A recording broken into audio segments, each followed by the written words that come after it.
It is the 200 level. Our long national nightmare is over. Aaron Henry is no longer the defensive coordinator of your Illini football team. Now, a little bit hyperbolic. There was some good with Aaron Henry. We'll discuss that today. It was not a complete loss with him as defensive coordinator. We've seen plenty worse coordinators come through this program, to be sure. But this is a big freaking day. And I think the subtext of this move, how it happened and why it happened, is what excites me the most. If this had merely been a firing, I probably wouldn't have come on with such a quippy intro. Our long national nightmare is over. I might not have done that, okay? But I think what we see here with this move of Aaron Henry to Notre Dame, and I'm going to read the article from Jeremy Warner to give you all the context and information behind this. The fact he's moving to Notre Dame in a co-defensive coordinator role, defensive backs coach, a lateral move, if not a little bit better based on the pedigree of that program. You don't have to say you fired him. Bret Bielema doesn't have to say that he fired his former player, his protege, the guy that he handpicked to take over after Ryan Walters left.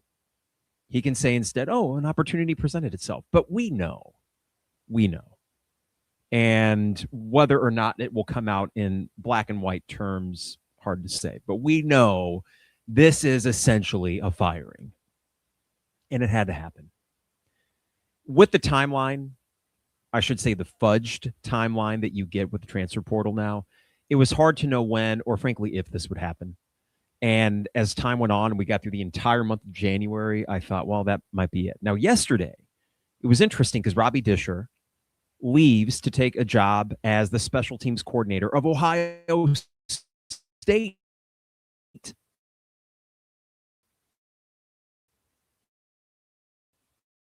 And remember texting Trevor and Isaac saying, okay, now do Aaron.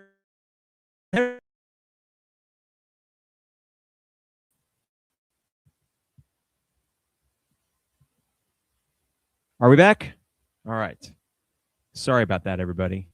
Chat window, let me know if you can hear me okay in there. That was peculiar.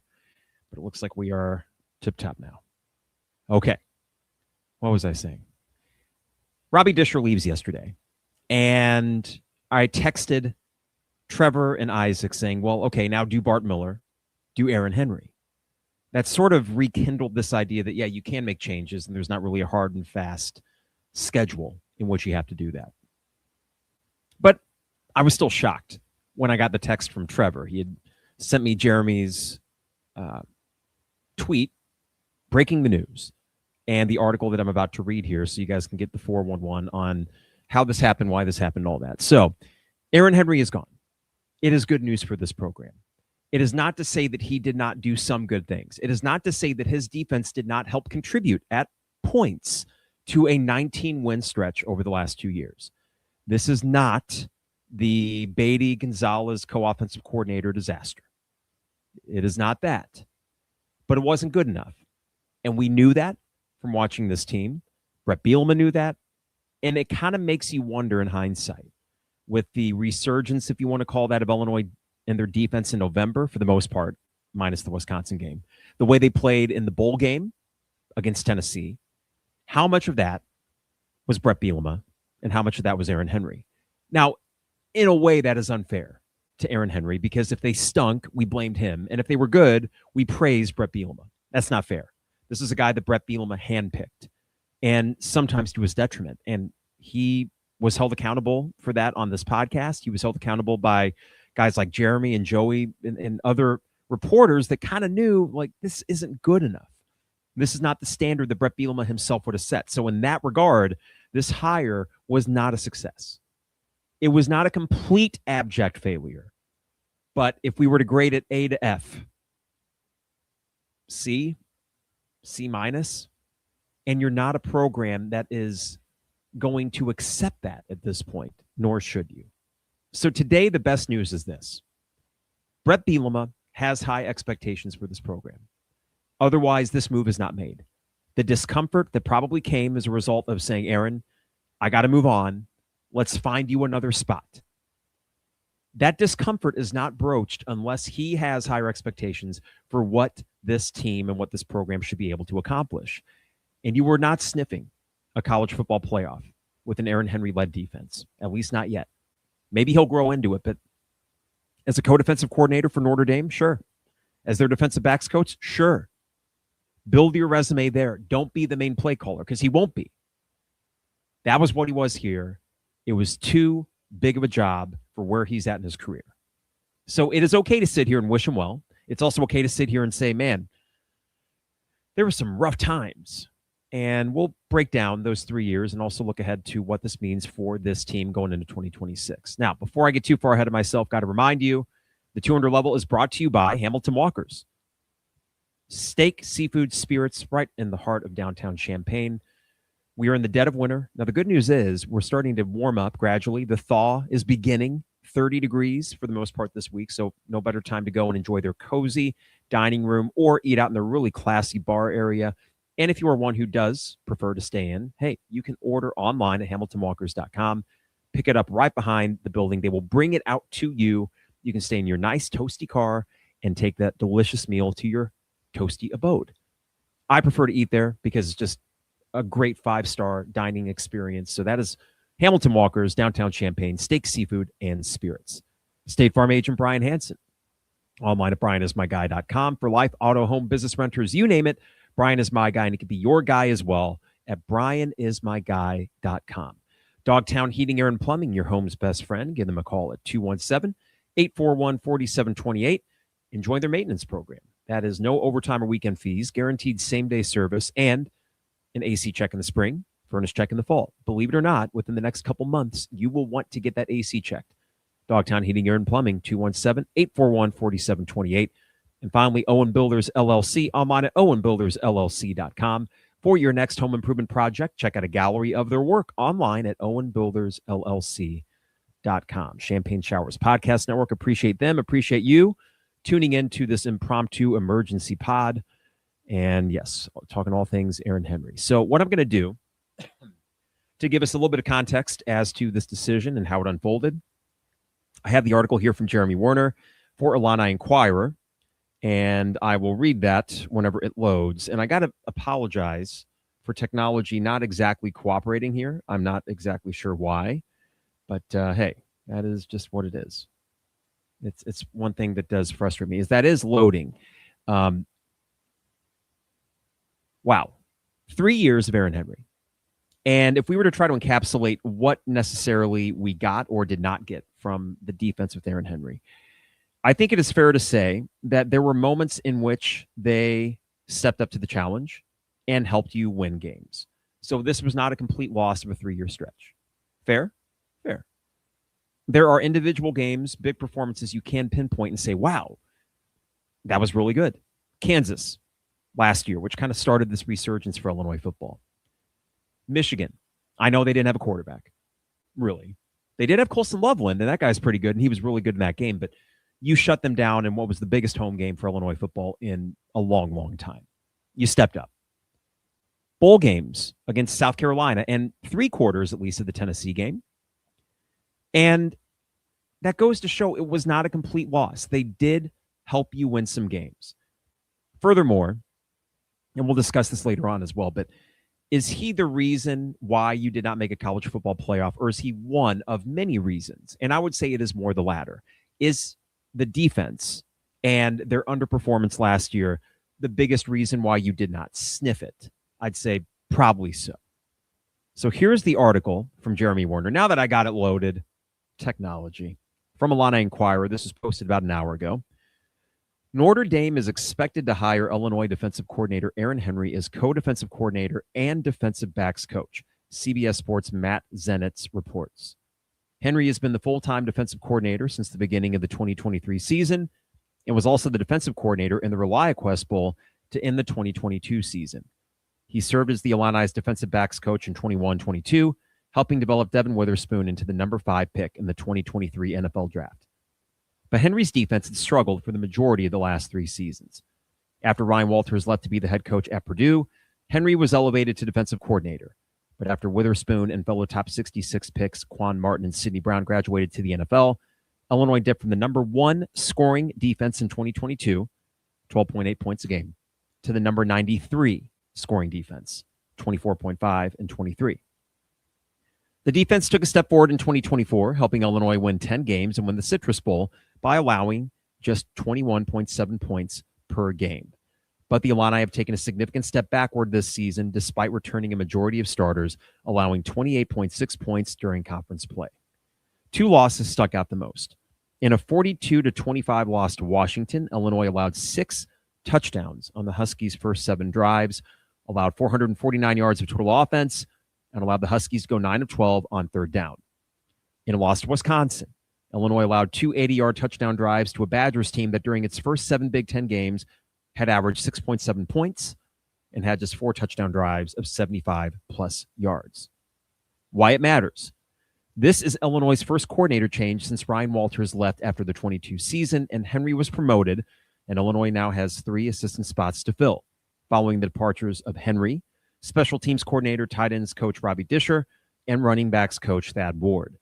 Illinois is coming off back-to-back 9-win seasons, and the defense played well for the most part in the Music City Bowl win over Tennessee, but head coach Bret Bielema has urgency with maintaining the success of his program, and Henry taking a demotion elsewhere calls into question whether Bielema wanted a new voice calling his defense. The Illini defense simply didn't produce enough. Illinois in Big Ten play allowed an average of 378 yards per game, that's 13th, 247 pass yards, 16th, 140 rush yards, that's 9th. Against Big Ten opponents, Illinois allowed opponents to convert on third down 48.8% of the time. The third worst mark in the Big Ten. This is a big change, but potentially needed one. Though a change could be difficult for Bielema given a long personal relationship with Henry, who played for him at Wisconsin. But Henry's 3 years as defensive coordinator were disappointing, and Bielema must clearly find an upgrade to push his program forward. Bielema has a lot of work to do with building up his staff after losing a coordinator and 2 replaced assistants. All right. So that is the initial news. We won't lie, Inquirer. We'll to speculate as to who the new defensive coordinator would be. I get the feeling that he already knows who the defensive coordinator is going to be. Let's talk about the maneuvering of this and why I was just about to take a shower when the text came in from Trevor, and I'm in the shower having shower thoughts, and I thought, Bret, you magnificent bastard. How shrewd. You're firing. Looks like he took another job. Of course, we know better. He made this decision. I would imagine if there were any calls that had been made or, smoothing things over, he did that. And now Aaron Henry and his young family, because there are families involved with this, right? They get a move not that far away.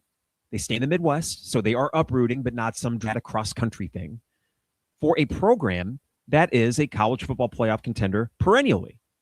One that I can't stand personally, but hey, good for you. I'm glad that he landed at a place, and Marcus Freeman seems like a cool guy. As cool as Notre Dame is going to get. So, what a maneuver.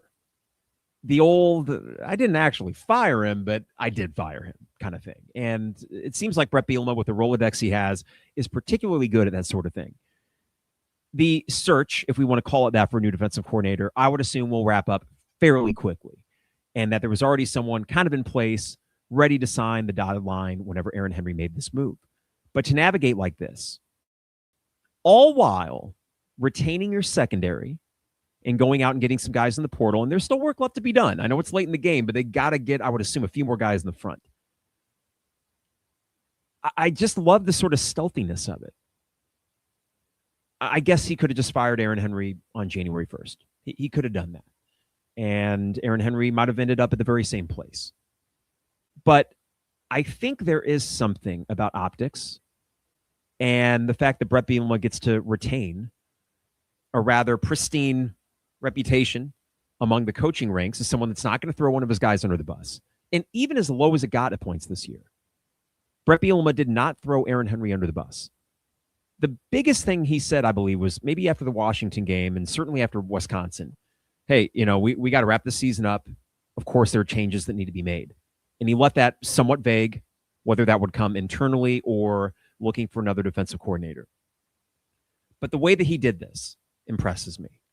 And in fact, again, I'm in the shower. I'm like, Bret, you magnificent bastard, you. You're just so shrewd at this. That's my ball coach right there. So it is great news. And we can say that without feeling bad because no one got fired. I don't know if I'm trying to unencumber myself from any sense of guilt, like, oh, yay, he's gone. Well, of course, yay, he's gone, because I don't think he was a good defensive coordinator. I don't think he is. Not yet, and maybe never, maybe someday. But this apprenticeship that unfolded, and I said this time and time again on this podcast, frustrated the hell out of me. This idea that a program in years 3, 4, and 5 under Bret Bielema, after having achieved success in year 2, mostly based on that defense, would turn into an apprenticeship program for a coordinating position seemed to not match the otherwise lofty expectations Bret Bielema has for his guys. And I said before, don't shit where you eat. Don't necessarily hire your best buddy or, for God's sake, a former player, because it's going to be that much more difficult to move on if you need to. But Bret Bielema, bear in mind, got rid of Tony Peterson after 1 year. And I don't know if that was acrimonious or not. I don't know where Tony Peterson's at right now. He doesn't have a high-profile gig, that's for sure. This, as Don says, and I would agree with this. I think that's Anthony. Hey, Anthony. It's a professional and classy exit. Everybody saved face pretty well. Yeah. What does that matter? I don't know. It's a cutthroat world. But in this day and age of college sports where it is a bottom line business and it's all about money, and I get it. I'm not Pollyanna about it. It is nice when you can to look like the decent program, for your coach to look like a decent guy. So sure, I think it does matter. It does add a nice little shininess to this, which otherwise would be there if you just straight up fired a guy, which they could have done. They could have totally done. I'm going to get to some of these things in the chat thread, but before I do, let's look back at these 3 years and what Aaron Henry did and did not do sometimes. 2023, the 5-7 season, where it was his first as defensive coordinator and Barry Lunney's second as offensive coordinator, resulted in a lack of a bowl appearance. And if we were to say, well, why? Don't forget the offense struggled at points that year. There was the game against Nebraska at home when the entire team didn't really show up. But I'm pretty sure that offense only scored 7 points, maybe 10, against a whatever Nebraska team. I think the defense held them and their big burly fullback of a quarterback to 17. But it was just an ugly Friday night game and really disheartening. That wasn't necessarily the defense, but in many of the other games, it was. There was the Wisconsin game at home in 2023. Johnny Newton goes out for the targeting call. Bummer. Bad luck. I hate the call, even if it was by the rule of the law, the right call to make to eject someone for that. I hate it. And then you just promptly give up a 2-score lead and lose to Luke frickin' Fickell, which you did again.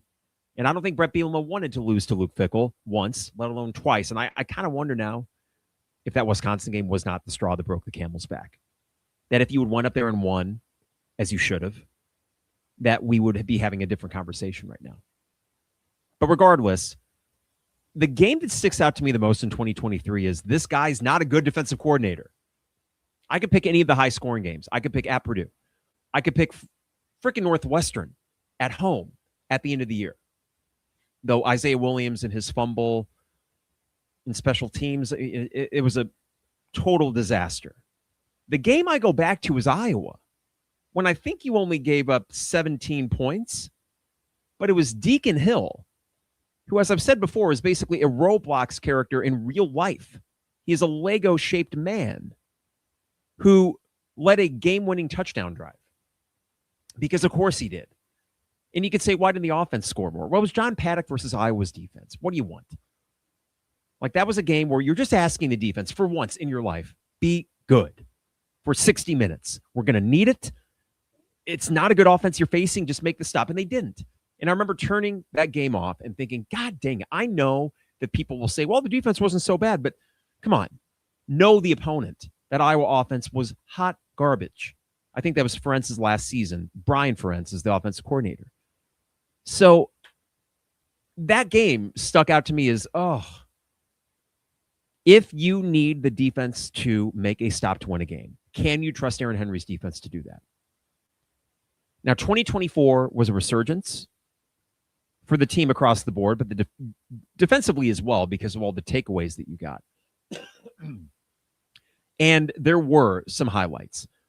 The best stretch of Aaron Henry's career as defensive coordinator came in the three biggest games of that season.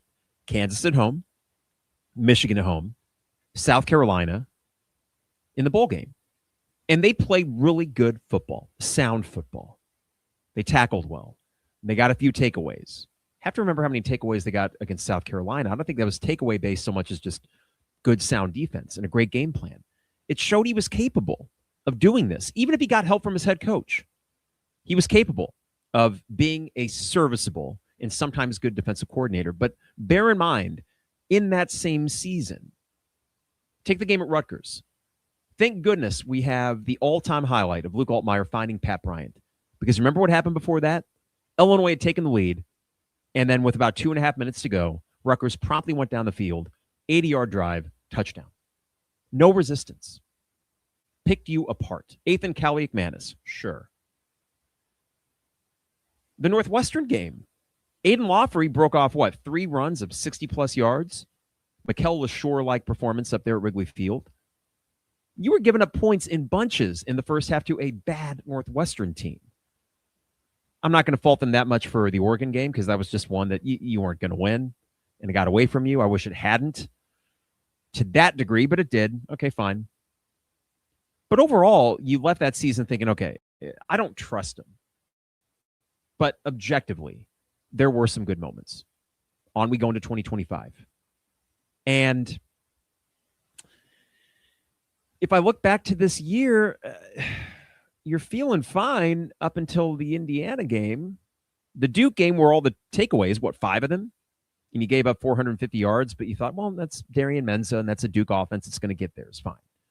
And I thought, well, maybe there is a path to defensive success here. You're going to give up some yards, but you got a good enough secondary. Oh, and then Xavier Scott got hurt. And there's no doubt that had an impact. But that does not negate some of the awful performances this year. Now, Indiana did what Indiana did, but it shouldn't probably have been that bad. USC, good game plan. But again, in the fourth quarter, when you need them to get a stop, did you have any faith that they would? Of course not. And it kind of mirrored the very end of the year against Tennessee when Bret Bielema and Barry Lunny, and we have it on tape. We have their conversation on tape. They were not going to give the ball back to Tennessee because they knew what would happen if they did. In a way, Robbie Disher and that special teams unit giving up the kickoff return was the best thing that could have happened. I don't know if Josh Heupel was smart enough to have went on a 5.5-minute drive himself because he was just no huddle all freaking game for God knows what reason. But that Bret Bielema did not want the defense to see the field again. And Miles Scott, the captain at the back of that defense, said the same thing. We didn't want to go back on the field. Why?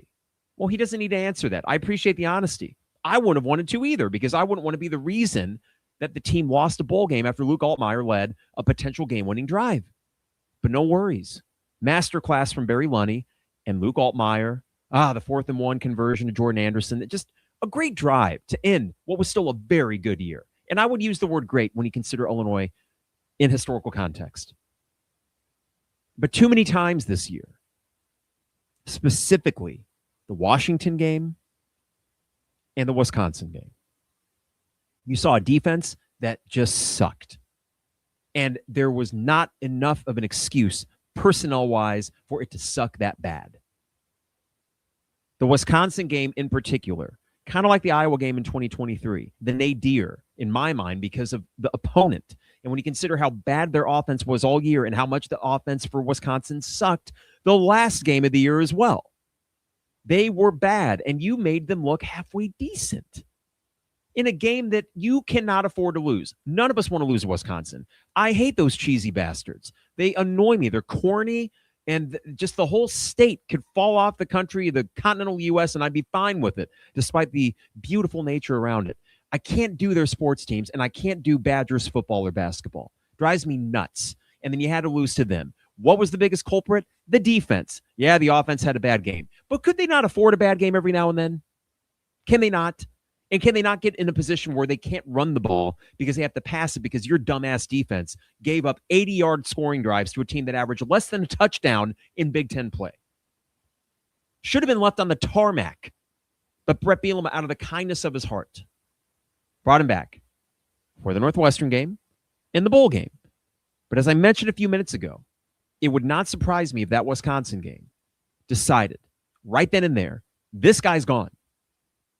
And maybe it was that very next morning where he's texting, hey, any potential landing spots, and started greasing the wheels a little bit for this exit. It had to happen. It did happen. Why am I excited?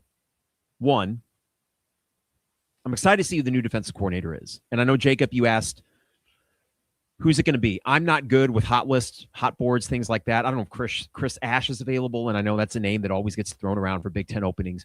Bret Bielema's got a Rolodex. I think the one thing we're going to see is experience, experience, experience. This is not going to be some apprenticeship. He learned his lesson in a somewhat difficult way with Aaron Henry. And I think Bret Bielema has shown he will adapt, he will learn, admit mistakes, and he did so here in such a diplomatic, smooth kind of way that I'm still very impressed about how the whole thing shook out. But what excites me the most is you're probably going to get an experienced defensive coordinator with some pedigree. That alone is exciting, to go into next year thinking, I think I know what the guy on the sideline is doing more often than not. And there were too many times where I did not get that sense from Aaron Henry. Two, why I'm excited. It speaks to a larger mindset over at that Smith Performance Center. And this idea that, yeah, you won 19 games in the last 2 years, and yet somehow that's not enough for Bret Bielema. To me, that is incredibly exciting. On one hand, a relief, because it shows that they are not going to be stagnant. It shows me that when I go to Lot 31 at the crack of dawn 7 times next year, and I can't wait for that, especially in the dead of winter. I cannot wait for those hot September afternoons in Lot 31 where you're just craving any bit of shade that you can get and you're sweating, getting ready for the afternoon or evening kickoff. Knowing that the team that's going to be playing inside made moves in the offseason to say 9-4 is pretty good. But we have higher expectations than that. It means a lot because I'm not used to Illinois football being good. I can go to the Citrus Bowl and Music City Bowl, had the time of my life, and wake up the next day thinking, wow, this is sweet. A 10-win year, a 9-win year. These are things I only saw in the media guides during the Mike White and the Makovic years. I'd never really experienced that, let alone consistently. So I'm okay with that. It makes me feel good knowing that the coach's expectations are higher than my own. Because I could go through another 8, 9, 10-win season next year and not sniff the college football playoff. And I'm still having a hell of a time. And maybe someday I'll get sick of that. But I think over there, the evaluation that they made after that Music City Bowl, they celebrated it as they should have. I love that this program is not above getting excited for a bowl game because they do still matter, as they did to all the Illini fans that were there in that stadium. But that when the dust settled, Bret Bielema asked himself, how can we get better? It just means a lot. And listen, I've criticized Brad Underwood plenty for some in-game decision-making too, but I know for a fact, well, speculative, but I think it's probably fair to say this is true, that his goal is to win a national title, right? I mean, he would say that. Keaton Wagler said that a week ago. That is their goal over there. How nice is it to root for teams that is the goal? I don't know if Illinois football winning a national title is on anyone's bingo card. I don't know how realistic it is. I do know that with 12 teams in the college football playoff and presumably expanding at some point, you can sniff it. And you weren't that far away the last 2 years, and you had one side of the ball that you could not trust on a rather consistent basis. So what if you shore that up? Well, if you do you really need Hauser at quarterback to be the next Luke Altmaier, or can he just be good? Don't you trust Barry Lunny going into year 5 to field a competent offense? I do. I trust him. Now, do we trust Bret Bielema to go out and get a defensive coordinator that can match that? I think so. I think the fact that Bret Bielema himself is a defensive guy really makes this transition, whoever it will be, smoother. There's an idea in mind of what kind of defense you want to run and what your goal is for that defense. And I think to expect them to be 2022, generational secondary, and a good defensive line that got some pressure, so that just worked in unison to have the number one scoring defense in the nation. I don't think we'll ever see that Illinois again, and I don't think you need to. But if you can somehow field a top third of the Big Ten defense, that's it. Then, yeah, you will be competing for 8, 9, 10 wins a year, even if you have a little dip offensively. And even if the special teams, like last year, wasn't that great. I mean, in a way, is it not remarkable that you won 19 games despite a defense that you could not trust? 19 games in 2 years with that defense. And a defensive coordinator that, yes, essentially got demoted. I know it's Notre Dame, but he's not calling plays anymore. If that's the baseline you're starting from, that's pretty good. All right, let's go through the chat here. And this may not be the longest of podcasts, but we had to come on and react to it. And we'll see, based on the Illinois-Nebraska game later today, if we double dip. If Illinois beats Nebraska, we'll be back. If not, I'll wait until Monday evening to do another one. But this is from Illini Brick Girl. Addition by subtraction if the new hire is nailed. I think Illini Brick Girl, unless they screw up the new hire, it's addition by subtraction. And I know that sounds negative towards Aaron Henry, but the fact of the matter is he was not ready for the job. Not given the fact that you were coming off of an 8-win season, number one scoring defense. You needed him to maintain some kind of consistency defensively, and you didn't. And I think there's a point, too, Brick Girl, that Jeremy and Joey often made on their podcast, and I would agree with this. What is your identity? Or what was your identity with Aaron Henry? And it too often wavered. I understand playing the game in front of you, and I love that Bret Bielema often does that. I love that Barry Lunny, as a play caller, often does that. But defensively, I feel like you got to be in attack mode. And if you are in attack mode, you got to be really good at zone and just kind of keeping everything in front of you. And they weren't good at either consistently for 3 straight years. So if it wasn't for the turnovers, you were really kind of hoping that the other team would drop a pass. I mean, do you remember when there was a 3rd down drop pass by Washington? And I'm watching that game thinking, holy crap, they're going to punt it. I cannot believe it. And the entire second half of the year just thinking, man, if you get a punt, I think you're in great shape. It's crazy.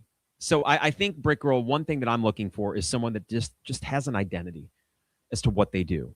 In some games, that's not going to be a favorable matchup. If you're an aggressive defensive play caller, sometimes that will work against you. Similarly, if you're just more of a dropping back into zone and keep everything in front of you. But I just would like to feel as if, Barry Lunny, it's ball control, it's balance, it's time of possession, and you take your deep shots every now and then. I love his blend of aggressiveness and more control, right? Very, very highly efficient. From Tommy DeVito through Luke Altmaier and probably Hauser as well. So there was an efficiency, and that's kind of the name of the game of the offense. Defensively, what is it going to be? That's why I'm excited for this hire. From Bobo, a good name here. Former Cal head coach Justin Wilcox. I think there is some connection between them, Bobo, between Bielema and Wilcox, and he had quite the pedigree as defensive coordinator, and he's out of a job. So sure. All right. From Brick Girl, Disher was also helped out. Yes, Disher going to Ohio State. Was it Disher's fault that you had a block punt, and then you had the bad snap, and then you had the punter take a knee against Ohio State, and he had the kickoff return against Tennessee? Plays happen, but other than David Olano, special teams left you wanting. This is from Brick Girl as well. I wonder if we can lure Charlie Bullen back after he didn't get the Giants DC job. Perhaps. You got the relationship there, but it was just a short-lived year that I think he was here. All right, let's see here. As Bobo continues with the idea of Charlie Bullen, another one I would like, only thing with him is he could be gone in a few years and back to the NFL. I do wonder, Bobo, that's a good point, if they don't get kind of a college lifer, someone that is just ingrained in this sport and not the NFL, because I would imagine, looking at the Barry Lunny situation, you're going into year 5 of an offensive coordinator. That is pretty unheard of. And he can stay here as long as he wants, because I have enough trust in him that he's going to for the most part, maximize the guys around him. You're going to have a chance to win and a chance to score on every drive because of Barry Lundy. I want to feel similarly about the defensive coordinator, and stability does matter. Aaron Henry would have been here forever. So stability doesn't always mean the most, but if you can somehow match a guy that's been in college football for a long time with someone who's not necessarily looking for this as a stopgap gig, that would be amazing. I don't know how realistic that is, because if you want the best, you're looking at someone that may want to make that move to head coach again.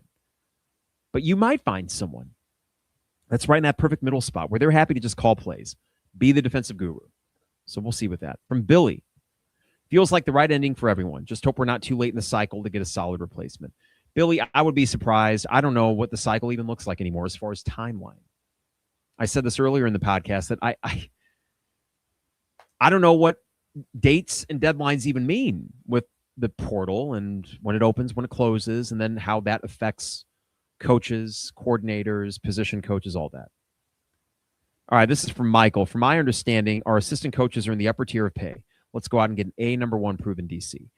Michael, I'm pretty sure the top third of the Big Ten is right about where they are.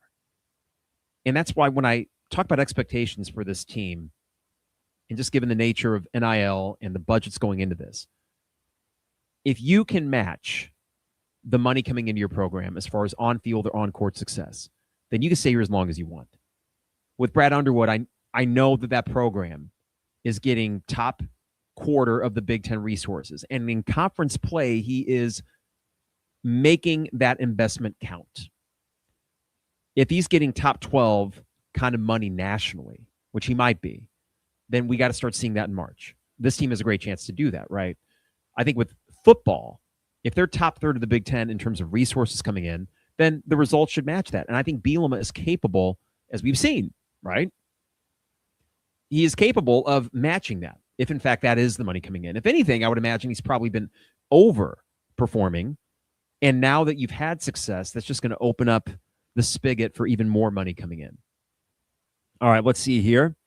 From Jacob, what are your thoughts on DC? I know Justin Wilcox was mentioned earlier. I do not know if Chris Ash is available. We'll see. I'm not entirely sure. It's one of those things, Jacob, where I'm not great with hot lists and hot boards. So I'm sure that we will get more clarity on that. We got a James Joseph just rocking it out in the chat thread. Hi. From Illini Brickroll, would we dare entertain Walters coming back? Sure. You know, I certainly would. I think that you could. The question is, Ryan Walters, is he truly an elite defensive coordinator? I think he's objectively good. And his style mixed with that secondary in 22 resulted in an elite defense. Unexpectedly. I think as it stands on a scale of 1 to 10, 10 being like elite, he's probably a 7.5. You know what you get with him. He is good. Is the bridge burned? I don't know. In this day and age, can you really burn a bridge when it is about money and it is about the bottom line? I'm sure their working relationship was fine. I think Bret Bielema values winning above all. So if it came down to it, Brick Girl, and he thought that, well, Ryan Walters is going to give us the best chance to have a good defense, and I know the guy and I know the way he coaches, and it fits here, he would go after him. And I think Ryan Walters would consider it. But do I expect that? I do not. All right, let's see here from Jacob. I was driving to Denver listening to the Wisconsin game and getting so angry, just inexcusable. Yeah, Jacob, I was at my in-laws up in Michigan when that game was going on and just fuming as I watched it on my laptop, just fuming like an idiot. And I came back down the next day and just did a very angry tirade for about an hour on this podcast, whether that's cathartic, healthy, or neither. I don't know. But that was it for me. I mean, the Washington game was it for me. And then you had good defensive performances against not so great teams at home. And I thought, oh boy, we're going to be right in that sort of no man's land where you can't really fire him technically. I mean, you should and you could, but you won't because there's enough evidence to suggest, well, it might work. It's just, that's why, Jacob, it's so heartening to know that, yes, the head coach saw what we saw. And he probably knew a while ago that this is it. He probably knew back at the end of the USC game. He probably knew at some point during the Indiana game even that, man, all these guys came back on defense. I envisioned something better than this, and they just stink. All right, from D-Dubs, I can't tell if this is a promotion or demotion. Slight demotion in position, D-Dubs, but he's going to Notre Dame, so it doesn't look as such. And he asked about Walters, and yeah, sure. And he says, I know you don't like him, but will you take him back? I don't like him as a person, D-Dubs, which sounds very, well, personal. I made fun of his too small shirts and his bulging biceps and his I'm cooler than shit attitude when he sucked as head coach for Purdue. By the way, quick aside, imagine you're Purdue. You have Braden Smith and a bunch of jabronis on your basketball team heading headfirst into a second-round exit in the tournament this year. They lose at Indiana. Your football program sucks and will continue to. What do you got to look forward to? It's a damn good thing they made the run with Edey, because if I'm Purdue right now and you got what's going on over at Indiana happening, just a hop, skip, and a jump from West Lafayette, what a bummer.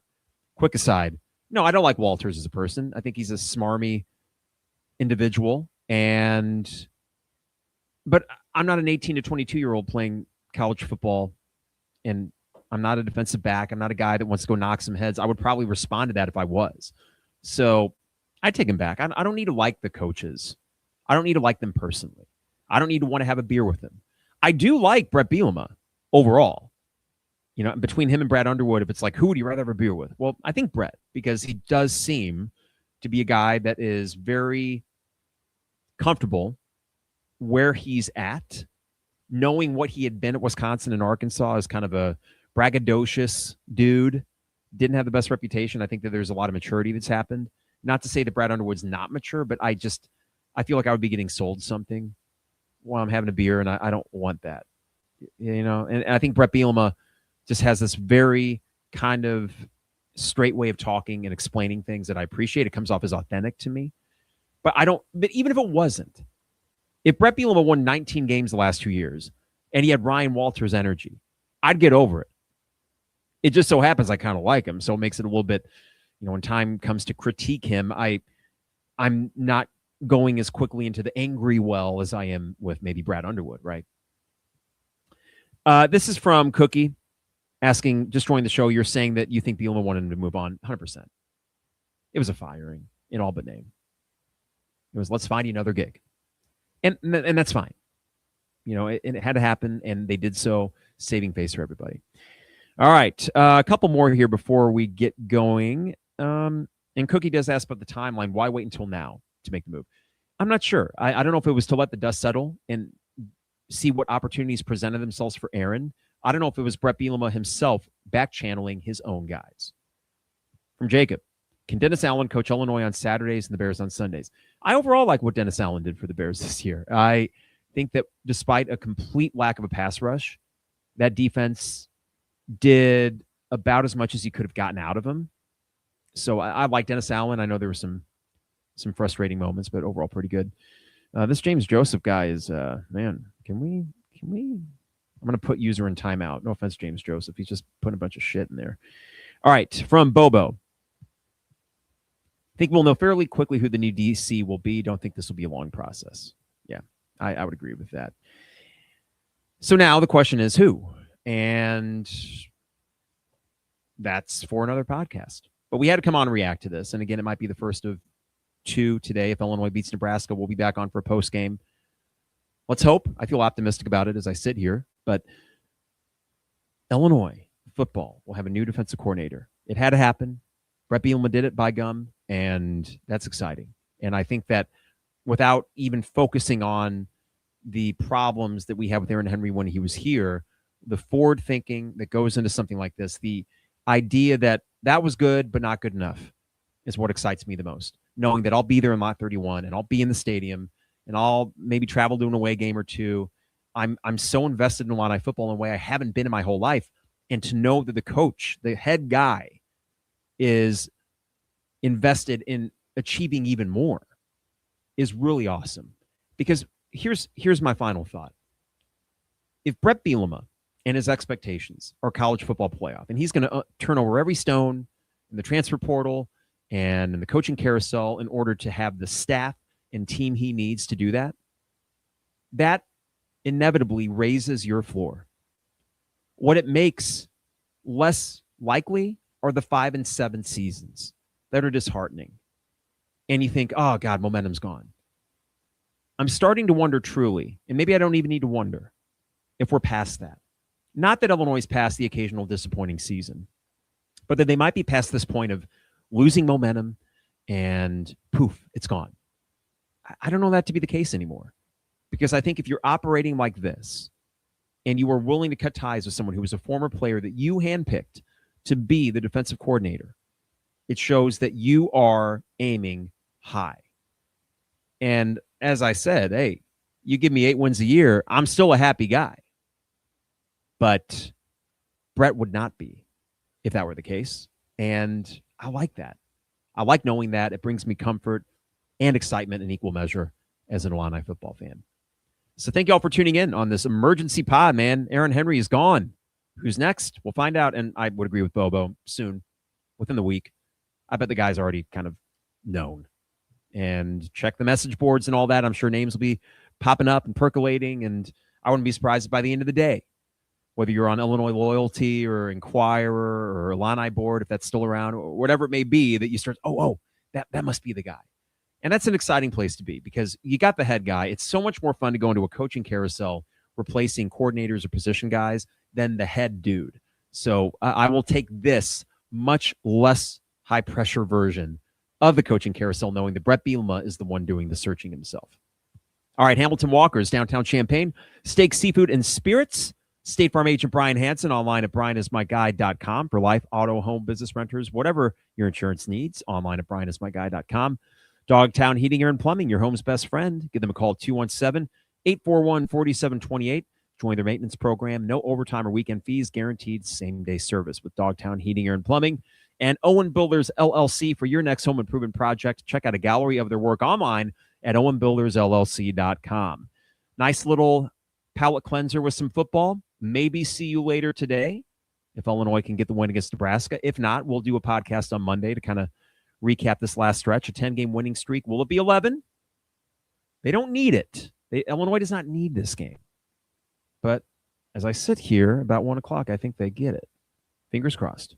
But we'll be here whether it's after the game or tomorrow evening. We'll be here to recap that and look forward to another big week for Illinois basketball and whoever they get for defensive coordinator, which should be soon. All right, everybody, have a good rest of your Sunday. Maybe see you later. It is the 200 level.